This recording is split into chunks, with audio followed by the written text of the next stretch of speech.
ಬೆಳಗ್ಗೆ ಒಬ್ಬ 4 ವರ್ಷದ ಬಾಲಕ ಕಾಣೆಯಾಗಿದ್ದರೆಂದು ಎಲ್ಲ ವಾಟ್ಸಪ್ ಗ್ರೂಪ್ಗಳಲ್ಲಿ ಒಂದು ಪೋಸ್ಟನ್ನು ಹರಿಬಿಟ್ಟಿದ್ದಾರೆ. ನಂತರ ಮಧ್ಯಾಹ್ನ 3 ಗಂಟೆ ನಂತರ CCTV ಸೆರೆಯಲ್ಲಿ ಮಗು ಆಳದಲ್ಲಿ ಬಿದ್ದಿರೋದು ಖಚಿತವಾಗುತ್ತದೆ. ಆವಾಗಿಂದ ಹಿಡಿದು ಇವಾಗವರೆಗೂ ವಾರ್ಡಿನ ಹುಡುಗರೇ ಎಲ್ಲ ಕೆಲಸಗಳನ್ನು ಮಾಡ್ತಿದ್ದಾರೆ, ಹಳ್ಳದಾಗ ಇಳಿತಿದ್ದಾರೆ, ಎಲ್ಲ ಮಾಡ್ತಿದ್ದಾರೆ. ಅಧಿಕಾರಿಗಳು ಬಂದು ಸುಮ್ಮನೆ ಶೋಪ್ ಆ ಕಡೆ ನಿಂತು ಹೋಗ್ತಾ ಇದ್ದಾರೆ, ಏನು ಕೆಲಸ ಮಾಡ್ತಾ ಇಲ್ಲ. ಇಷ್ಟೊತ್ತನ ಆದರೂ ನಗರಸಭೆಯ ಪೌರಾಯುಕ್ತರಾಗಲಿ, ಆಮೇಲೆ ಗಂಗಾವತಿ ನಗರಸಭೆ ಅಧ್ಯಕ್ಷರಾಗಲಿ, ಇಲ್ಲಿ ವಾರ್ಡಿನ ಕೌನ್ಸಿಲರ್ ಆಗಲಿ ಯಾರೂ ಬಂದಿಲ್ಲ. ಬಂದರೂ ಸುಮ್ಮನೆ ನಿಂದ್ರೋದು, ಆ ಕಡೆ ನೋಡೋದು, ಬೆಳಗ್ಗೆ ಸಿಗುತ್ತೆ, ಮಧ್ಯಾಹ್ನ ಸಿಗುತ್ತೆ, ಹಣ ಮೇಲೆ ಬರುತ್ತೆ ಅಂತ ಹೇಳ್ತಿದ್ದಾರೆ. ಇದರ ವಿರುದ್ಧವಾಗಿ ಕ್ರಮ ಕೈಗೊಳ್ಳಬೇಕು. ಆಮೇಲೆ ಇಲ್ಲಿನ ಶಾಸಕರು ಅವರು ಆ ಕುಟುಂಬಕ್ಕೆ ಏನು ಬೇಕು ಅದೆಲ್ಲ ಸೂಕ್ತವಾಗಿ ಅವರಿಗೆ ಕೊಡಬೇಕು. ಮತ್ತು ಜಿಲ್ಲಾಧಿಕಾರಿಗಳಿಗೆ ತಿಳಿಪಡಿಸೋದಂದರೆ ಈ ಬೇಜವಾಬ್ದಾರಿ ಕೆಲಸಕ್ಕೆ ಯಾರ್ಯಾರು ಹೊಣೆಯಾಗಿದ್ದಾರೆ ಎಲ್ಲರಿಗೂ ಕ್ರಮ ಕೈಗೊಳ್ಳಬೇಕೆಂದು ನನ್ನ ವಿನಂತಿ. ಇಲ್ಲಿರುವಂಥ ಕೌನ್ಸಿಲರ್ ಆದ ಅನ್ವರ್ ಸ್ವಾಮಿ ಅವರೆಲ್ಲ ಈಗ ಭೇಟಿ ನೀಡ್ತಾ ಇದ್ದಾರೆ. ಈಗ ಭೇಟಿ ನೀಡಿ ವಿಚಾರಿಸಿದರೆ ಇದೆಲ್ಲ ಆಗಲ್ಲ.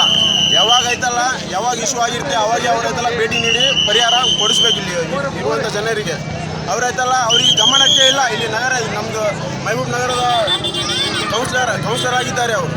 ಆದರೆ ಅವರಿಗೆ ಇಲ್ಲಿ ಏನು ಮಾಡಬೇಕೇನಿಲ್ಲ ಡೆವಲಪ್ಮೆಂಟ್ ಅಂತೇಳಿ ಏನು ಗೊತ್ತೇ ಇಲ್ಲ. ಇಲ್ಲಿ ಜಾಲರಿ ಆಗಬೇಕಂತೇಳಿ ಅವರಿಗೆ ಗಮನಕ್ಕೆ ಇಲ್ಲ. ನಡೆಯುತ್ತಿರುವ ಒಂದು ಸಣ್ಣ ಮಗುವಿನ ಘಟನೆ ಪೂರ ದುಃಖದ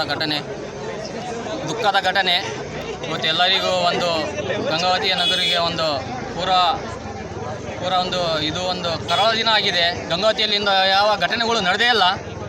ಇಲ್ಲಿ ಘಟನೆ ನಡೆಯೋಕ್ಕೆ ಇದು ಅಂದರೆ ಇಲ್ಲಿನ ನಗರಸಭೆ, ಇಲ್ಲಿನ ಕೌನ್ಸಿಲರ್ ಆಗಿರುವಂಥ ಮನೋಹರ್ ಸ್ವಾಮಿ ಅವರು ಕೂಡ ಇಲ್ಲಿ ಯಾವುದೇ ಕ್ರಮ ತಗೊಳಂಗಿಲ್ಲ. ಯಾವುದೇ ಫೋನ್ ಹಚ್ಚಿದ್ರು ಕೂಡ ಯಾರೂ ಬರೋಂಗಿಲ್ಲ. ಅದೇ ರೀತಿಯಾಗಿ ಇಲ್ಲಿನ ನಗರಸಭೆಯ ಪೌರಾಯುಕ್ತರಾಗಿರುವಂಥ ಸ್ವಾಮಿಯವರು ಅವರಂತರೂ ಬರೀ ನಮ್ಮ ಇಲ್ಲಿ ಯಾರು ಕೂಡ ತಲೆ ಕೆಡಿಸೋಂಗಿಲ್ಲ. ಅವರಂತರೂ ಕಮಿಷನರ್ ಅವರು.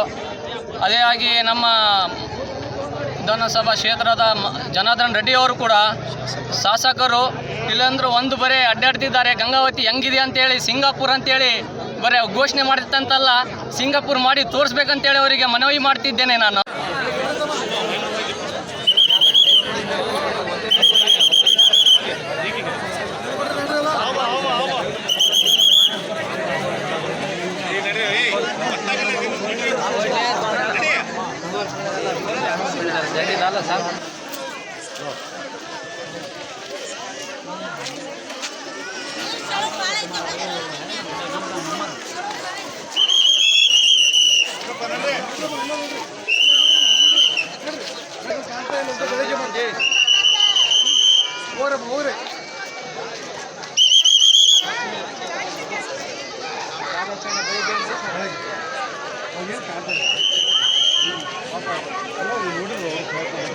ವಾರ್ಡ್ನಲ್ಲಿ ಬರುವಂಥ ಒಂದು ಬ್ರಿಡ್ಜ್ ಅಂಗಡಿ ಸಂಗ್ರಹಣೆ ಕ್ಯಾಂಪ್ ಮತ್ತು ಮೈಬೂಬ್ ನಗರ ನಡುವೆ ಮೈನೂಬೈ ಭಾಳ ಸಲ ಕ್ಲೀನ್ ಮಾಡಿಸೋದೆಲ್ಲ ಇವ್ರು ಮಾಡ್ತಿದ್ದಾರೆ. ಕೌನ್ಸಿಲರ್ ಕೆಲಸ ಮಾಡೋದೆಲ್ಲ ಮೊನ್ನೆ ಎಲ್ಲ ಮಳೆ ಬಂದಲ್ಲಿ ಕಸ ನಿಂದಿದ್ದಕ್ಕೆ ಅದು ಹಾಕಿದ್ದಂಥ ಬ್ಯಾರಿಕೇಡ್ ತೆಗೆಸಿ ಕ್ಲೀನ್ ಮಾಡಿಸಿದ್ದಾರೆ.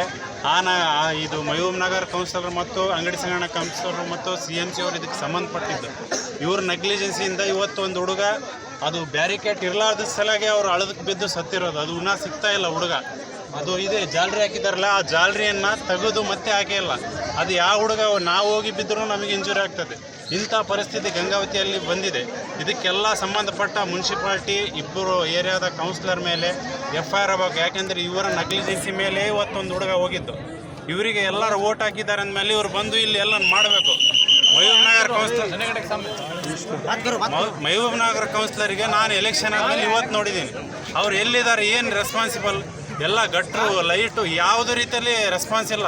ಮೈನೂಬೈ ನಾನು ಇದರಲ್ಲಿ ನೋಡ್ತೀನಿ ಇವರೆಲ್ಲ ಕೆಲಸ ಮಾಡ್ತಾರೆ. ಕೌನ್ಸಿಲರ್ ಯಾಕಾಗಿದ್ದಾರೆ ಇವರೆಲ್ಲ? ಏನು ವೈಟ್ ಹಾಕಿಂದ ಬಂದು ಅಡ್ಡಾಡ್ತಾರ?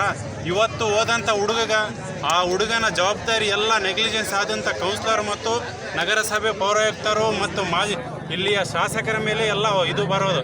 ಅವ್ರ ನೆಗ್ಲಿಜೆನ್ಸಿ ಮೇಲೆ ಇವತ್ತೊಂದು ಹುಡುಗನ ಜೀವ ಹೋಗಿದೋ ಏನೋ ಇನ್ನೂ ಗೊತ್ತಿಲ್ಲ. ಆ ಹುಡುಗ ಸಿಕ್ಕ ಮೇಲೆ ಎಲ್ಲ ಗೊತ್ತಾಗುತ್ತೆ. ಆ ಹುಡುಗ ಜೀವಂತವಾಗಿ ಬಂದ್ರೂ ಇವರೇ ಜವಾಬ್ದಾರಿ. ಯಾಕೆಂದರೆ ಆ ಹುಡುಗನ ತಂದೆ ತಾಯಿ ಅಳ್ತಿರ್ತಾರೆ. ಇದಕ್ಕೆಲ್ಲ ಕಾರಣದಂತ ಎಲ್ಲರ ಮೇಲೆ FIR ಆಗಬೇಕು.